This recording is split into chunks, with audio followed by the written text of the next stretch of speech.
जब एक आदमी नए घर का आकार माप रहा तो उसे अचानक एहसास हुआ कि पहली दीवार 90 डिग्री के कोण पर थी, लेकिन जब उसने जगह बदली तो वह 30 डिग्री से ज्यादा झुकी हुई थी। फिर उसने जमीन पर पानी डाला तो पानी 2 हिस्सों में बंट गया और 3 मीटर तक फैल गया। यह देखकर आदमी ने बाहर भी वही नापा, लेकिन दोनों एक जैसे थे। उसी समय उसकी बेटी को ठंड लगने लगी, इसलिए वह जल्दी से अपना कोट लेने लिविंग रूम में चली गई, लेकिन उसे नहीं पता था कि वह कुछ ही पलों में अचानक गायब हो जाएगी। एक दीवार उसे रोक रही थी और वह बाहर नहीं आ पा रही। जब आदमी घर के अंदर गया तो उसने पाया कि फर्श पर सिर्फ कोट पड़ा हुआ है।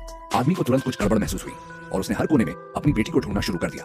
उसने घर की अजीबोगरीब संरचना देखी, लेकिन अब वह इस पर ध्यान नहीं दे सकता था, क्योंकि उसकी सबसे बड़ी चिंता अपनी बेटी को ढूंढना था। घर में घूमते घूमते वह रास्ता भूल गया। उसने दरवाजे के पास एक कुर्सी रख दी ताकि उसे रास्ता याद रहे, लेकिन जैसे ही वह मुड़ा उसे झटका लगा। सुनहरा कमरा अब लंबी गलियों में बदल चुका था।